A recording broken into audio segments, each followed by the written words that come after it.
जी, अस्सलाम वालेकुम ख़वातीन व हज़रात। प्रोग्राम बात से बात में आपका मेज़बान मियां अकबर अली आपकी खिदमत में हाज़िर है। ख़वातीन व हज़रात, आज मुल्क में जो बड़ी-बड़ी ख़बरें ज़ेर गर्दिश हैं, उन पर हम रोशनी डालेंगे और ख़बरों और उन पर तबसरों के लिए आज मेरे साथ मोहतरम शेख एजाज़ साहब तशरीफ़ फरमा हैं, जो कि सीनियर जर्नलिस्ट हैं। और हम इनसे भी हालात हाज़िरा पर गुफ्तगू करेंगे और इनका जो क्रिकेट के हवाले से एक ख़ास तजर्बा हासिल है, इस पर भी हम गुफ्तगू करेंगे। ख़वातीन हज़रात, मैं आपसे एक अहम खबर जो डिस्कस करना चाह रहा था, वो बुशरा बीबी की रिहाई के हवाले से गंडापुर ने क्या पेशकश की, ये आज सारा दिन चाय-मंगोइयाँ होती रहीं, जिस पर कुछ लोगों का कहना था कि इमरान, बुशरा और वज़ीर आला केपी के सिवा उनके दरमियान क्या मामला तय हुए, ये इन तीन शख्सियात के अलावा कोई नहीं जानता। आमतौर पर ये कहा जाता है कि गंडापुर के इस्टेब्लिशमेंट से भी और इमरान खान से भी और बुशरा बीबी से भी बहुत मजबूत ताल्लुकात हैं, जिसकी बुनियाद पर उन तीनों के दरमियान जो भी मामला तय हुए और उसके बाद से जो इस्टेब्लिशमेंट से तय किया गया, जिसके नतीजे में बुशरा बीबी की रिहाई जो है वो अमल में आई। इसी तरह बुशरा बीबी के साथ इमरान खान की दोनों बहनों को भी रिहा कर दिया गया। ख़वातीनो हज़रात, ये मैं समझता हूँ कि पाकिस्तान की पॉलिटिक्स में एक अच्छा साइन है। बहैसियत मुसलमान और अच्छे सियासतदान के तौर पे हमें अपनी ख़वातीन को इज़्ज़त और एहतराम देना चाहिए और ये मैं समझता हूँ कि हुकूमत का एक अच्छा इक़दाम है। मैं ये भी बताता चलूँ कि वज़ीर आला की हैसियत से गंडापुर वो वाहिद पीटीआई में इस वक्त रहनुमा है जो इस्टेब्लिशमेंट में जिस वक्त चाहते हैं मुलाकात कर लेते हैं। और इसके अलावा अली अमीन ने साबिक वज़ीर आज़म इमरान खान की अहलिया की रिहाई पर बात करने में उन्होंने इनकार किया। उन्होंने इस हवाले से जब हमने उनसे पूछा तो उन्होंने कहा कि जी, इस हवाले से मैं कोई आपसे कमेंट्स शेयर नहीं करना चाहता। इसी तरह ख़वातीन हज़रात, 60,000 केसेस के बारे में बताया। जस्टिस मंसूर का फार्मूला मंजूर हो गया, जिसमें उन्होंने कहा कि मुकदमात का बोझ कम करके अदालती कारकर्दगी में हम बेहतरी लाना चाहते हैं। 3 और 6 माह के मंसूबे पर अमल होगा और आईटी के साथ इस्तेमाल को उन्होंने कहा कि अदलिया में भी हम आईटी के इस्तेमाल को यकीनी बनाएंगे। तमाम 16 जजेस मौजूदा जस्टिस मंसूर अली शाह बजरिया वीडियो लिंक शरीक हुए और मजीद पेशरफ का जायजा 2 दिसंबर को अगले फुल कोर्ट अजलास में लिया जाएगा। ये इलामिया जारी किया जस्टिस जो हमारे इस वक्त मौजूदा चीफ जस्टिस साहब हैं।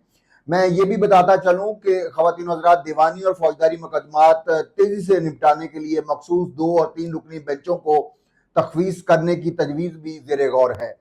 इसी तरह ख़वातीन हज़रात, लतीफ़ खोसा का एक बड़ा बयान सामने आया, जिसमें उन्होंने कहा कि सुप्रीम कोर्ट के तमाम जजेस का एक बेंच में बैठना ये इंतहाई खुशाइन बात है।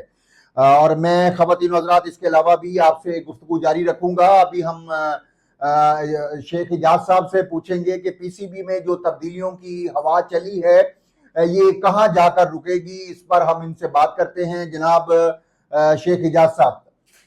बहुत शुक्रिया मियां अकबर साहब। सबसे पहले बात तो ये है कि जैसे नजम सेठी साहब का पुराना दौर था, रमीज राजा साहब और इसी तरह ज़का अशरफ साहब, उन्होंने जो भी बहसीत चेयरमैन पाकिस्तान क्रिकेट बोर्ड आया, उन्होंने कई भर्तियां की, कोई अपनी मर्जी से, कोई किसी के कहने पे। तो एसओपीज़ को मद्देनजर रखते हुए उन जो भी आया तो समझा यही गया कि वो भी बेहतरी गंगा में हाथ धो ले। तो अब अगर मोहसिन नकवी साहब आए हैं तो अब भी कितने लोग हैं जो प्रोबेशन पीरियड में वहाँ पे तैनात हुए हैं। ख़ासतौर पर पुलिस वालों की जो ब्यूरोक्रेसी में उनकी एक बड़ी तादाद अब विराजमान है पाकिस्तान क्रिकेट बोर्ड में। इसी तरह DGPR के लोग भी यहाँ पे क्रिकेट बोर्ड में पहुँच चुके हैं। और जो तब्दीलियाँ अगर टीम के हवाले से या मैनेजमेंट के हवाले से है, उसमें भी जो तब्दीलियों का सिलसिला जारी है। ये रुकेगी कहीं?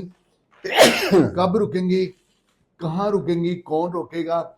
ना तो ये पहले रुकी हैं तो ना कोई रोक सकता है। जो नया चेयरमैन आएगा वो भी अपनी मनमानियाँ करेगा, देखेगा कि कैसे टीम जीत की राह पे गामजन हो सकती है, किस तरह अर्निंग हो सकती है, किस तरह नियर डियर्स को मोबिलाइज किया जा सकता है। ये सिलसिला रुकेगा नहीं, बल्कि ये चलता रहेगा। जो क्रिकेट टीम है गैरी क्रिस्टन के, अगर आपका ये ख्याल है कि आप कोच के हवाले से जानना चाहते जी हैं। जी, मैं शेख साहब, मेरा अगला सवाल यही था कि जो कोच गैरी क्रिस्टन है, जो हमारे वाइट बॉल के कोच थे, वो मुस्तीफ़ा हो गए हैं, और इसकी बुनियादी वजूहात में जो बात सामने आ रही है कि उनको एक तरह से बेइख्तियार कर दिया गया था।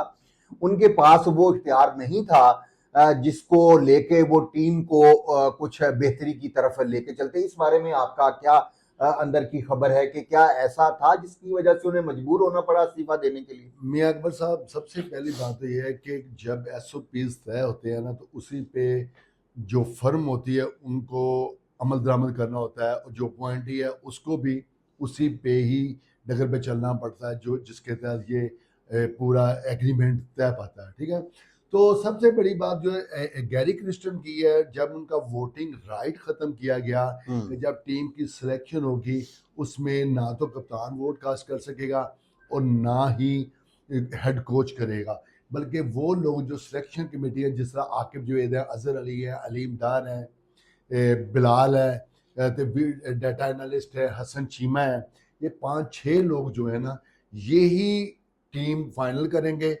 ना हेड कोच की मर्जी उसमें शामिल होगी और ना ही होगी कप्तान की। नंबर 1। नंबर 2 था कि ये साथ जो गैरी क्रिस्टन थे, इनकी ख्वाहिश ये थी कि गैर मुल्की स्टाफ मेरे साथ काम करे, मेरे जो नियर डियर है मैं उनको लेके आऊँ भारी मुआवजों पर, जिस तरह इनकी खुद तैनाती हुई है। वो आके फील्डिंग कोच भी वो हो, वीडियो एनालिस्ट भी वो हो, जो छोटी छोटी, यहाँ तक जो मसाजर तक भी ना, ख्वाहिश यही होती है उसकी, जो नया पॉलिटी होता है, कि मेरे अंडर काम करें, ताकि वो मुझे फ्यूचर में, फॉर फ्यूचर ये सोचें कि इन्होंने मुझे किसी टाइम में ओबलाइज किया था। नंबर 2। नंबर 3 जो वजह हुई है वो ये भी हुई है कि आकिब जुवैद की जो बनाई हुई टीम है, वो जिंदगी खैर में इसके तरफ मैं एंड पे आऊंगा, जी जो जी। मेंटोर्स थे ना, वनडे चैंपियन जो चैंपियंस कप हुआ है फैसलाबाद में, हम्म। वहां पर बड़े बड़े नाम थे, मतलब लेकिन मेंटोर्स में। मैं शेख मैं साहब बस ये, बात खत्म जी कर जी देता जी हूँ, जी ये जी जी। मुकम्मल होने थे। वहां पे सुकैन मुश्ताक, सरफराज अहमद, उससे भी बड़ा मिसबाउल हक, वकार यूनस, इस लेवल के लोग जब मेंटोर होंगे तो गैरी क्रिस्टन को किस लेवल का समझेंगे अपने सामने। साबिक कप्तान भी है पाकिस्तान टीम के, वकार कोई छोटा नाम नहीं, मिसबा कोई छोटा नाम नहीं है। जी जी। तो उन्होंने जब चैंपियंस कप हुआ है, उसमें भी इन जो गैरी क्रिस्टन की जो भी कोई तजावीज़ थी, उनको अहमियत नहीं दी गई। फिर सेंट्रल कॉन्ट्रैक्ट का ऐलान हुआ, 25 खिलाड़ियों के नामों का ऐलान हुआ, उसमें भी इनपुट नहीं ली गई, ना उनसे मशवरा किया गया है, बल्कि क्रिकेट बोर्ड का जो डोमेन है, जिस तरह मोहसिन नकवी साहब ने बेहतर समझा, ज़्यादा बेहतर समझा, वैसे ही उन्होंने कर लिया।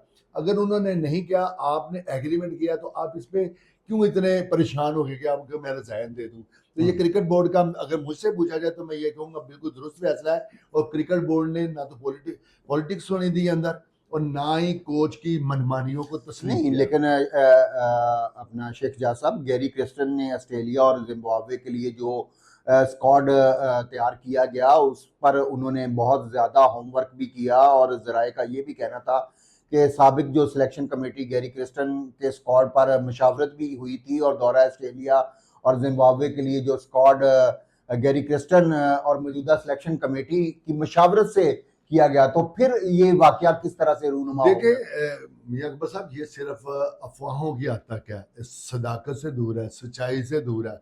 जब उन्होंने, क्रिकेट बोर्ड ने उन्हें कहा कि गैरी क्रिस्टन साहब, 1 हफ्ते का आप लगाएं, कैंप लगाएं, ट्रेनिंग कैंप लगाएं वनडे के लिए, जो जिस टीम ने ऑस्ट्रेलिया रवाना होना है, तो उन्होंने इनकार कर दिया। और वजह क्या बताई? वजह ये बताई कि क्रिकेट में कुछ लोग, जो टेस्ट हो रहा है इंग्लैंड के खिलाफ, उसमें शामिल है, जब वो फारिग होंगे तो 2 तो 3 दिन तो बाकी बचने थे।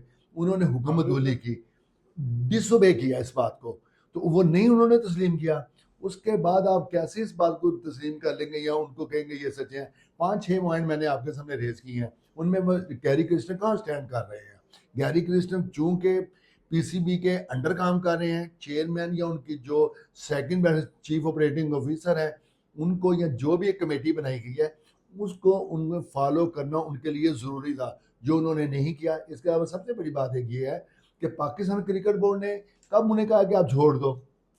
उन्होंने तो कहा ही नहीं। हम्म। जब उन्होंने कहा कि मैं नहीं कर सकता, उन्होंने कहा गुड, ठीक है, हमें हमें क्या एतराज होता है, छोड़ दिया। जो एग्रीमेंट है उसके तहत जो आपके पैसे बनेंगे, जो आपकी वाजिबात है, ड्यूज है, हम आपको पे कर देंगे। ये वजह बनी है। शेख एजाज साहब, ये रिजवान के लिए भी मैं समझता हूँ दौरा ऑस्ट्रेलिया में कप्तानी का जो टास्क है वो इंतहाई मुश्किल होगा, और उनके साथ फिर बहुत सारे नए खिलाड़ियों को इस टीम के अंदर, स्क्वाड के अंदर शामिल किया गया है। आप क्या समझते हैं कि रिजवान अपनी कप्तानी को वहां पर वो उस कप्तानी की सिलेक्शन को दुरुस्त साबित कर सकेंगे उन खिलाड़ियों की मौजूदगी में जिसमें बेशतर नया स्क्वाड शामिल है? क्या वो खिलाड़ी भी अपने आप को साबित कर सकेंगे? बड़ा अच्छा क्वेश्चन किया है कि जस्टिफाई उन्हें करना होगा। आपका सवाल बेसिकली ये कप्तान बनना कोई फूलों की सेज नहीं होता। बातें करना आसान होता है, बिहाइंड द वॉल क्या हो रहा है ये एक मुश्किल काम होता है। ऑन फील्ड जाके आपने काम करना है तो आपको पता होना चाहिए कि कौन सा प्लेयर किस तरह है, उसको किस तरह साथ लेके चलना है, बॉलिंग को किस वक्त चेंज करना है, और मुशावरत भी करनी है, पैशन का भी मुजाहरा करना है, टेम्परामेंट भी होना चाहिए, कूल माइंड भी होना चाहिए, कहाँ पे खुद प्रोग्रेस हमारे देनी है। पास शेख साहब वक्त कम है। आखिरी सवाल आपसे करता चलूं, आकिब जावेद पहले टेस्ट में नाकामी के बाद दूसरी और तीसरे टेस्ट में जो उनकी हिकमत अमली थी उससे टीम को कामयाबी मिली। आप आकिब जावेद के फ्यूचर के बारे में क्या समझते हैं कि उनका फ्यूचर रोशन है? आकिब जो है एक मूडी आदमी है, लेकिन अगर कोई काम में मुदाखलत नहीं करेगा तो उसका फ्यूचर ब्राइट है। वो मुदाखलत बिल्कुल बर्दाश्त नहीं करते। आपने देखा कि PSL के वो जो पहले 4 इवेंट थे वहाँ पे लाहौर कलंदर को नाकामी का सामना करना पड़ा। फिर जो लास्ट वाले जो 4 थे उसमें उन्होंने 2 इवेंट जीते इनकी कोचिंग में, और 2 के उन्होंने सेमीफाइनल्स खेले। वो मुदाखलत बर्दाश्त नहीं करते। अगर उनको फ्री हैंड दिया जाएगा, एतबार किया जाएगा, तो यकीनी बात है कि वो एतमाद को ठेस नहीं पहुंचाएंगे। बहुत शुक्रिया शेख एजाज साहब, हमारे साथ आज प्रोग्राम बात से बात में मौजूद थे, जिसमें उन्होंने क्रिकेट में की टीम में होने वाली तब्दीलियों के बारे में अंदरूनी मामलात किस तरह के हैं उस पर रोशनी डाली। मैं आपसे इस प्रोग्राम में अब तक के लिए इजाज़त चाहूँगा। उम्मीद है आप मेरे इस प्रोग्राम के साथ जुड़े रहेंगे। अगर प्रोग्राम पसंद आए तो ज़रूर कमेंट्स कीजिएगा। आपके कमेंट्स की रोशनी में हमें अपनी बेहतरी लाने के लिए आसानी होती है। बहुत शुक्रिया नाजरीन, अल्लाह हाफिज़।